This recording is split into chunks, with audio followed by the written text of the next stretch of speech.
नवी मुंबई महापालिका निवडणुकीच्या पार्श्वभूमीवर एकनाथ शिंदे यांच्या शिवसेनेसमोर मोठं आव्हान उभं ठाकलं आहे। उमेदवारीसाठी इच्छुकांची संख्या वाढत असतानाच माजी नगरसेवकांच्या मागण्यांमुळे पक्षात खळबळ उडाली आहे।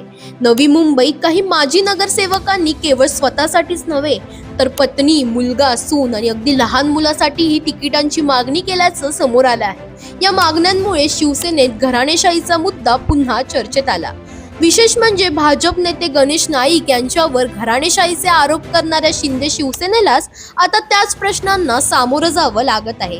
एकापेक्षा अधिक उमेदवारी न मिळाल्यास वेगळा पर्याय निवडण्याचे संकेत देत काही माजी नगरसेवकांकडून थेट दबाव आणि ब्लॅकमेलिंग केलं जात असल्याची चर्चा सुरू आहे।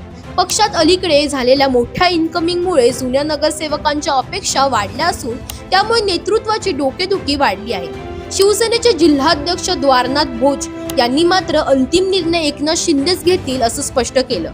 दरम्यान शिवराम पाटील, प्रशांत पाटील, सोमनाथ वास्कर, MK मडवी यांच्यासह काही माजी नगरसेवक चार तिकिटांची मागणी करत असल्याची चर्चा आहे।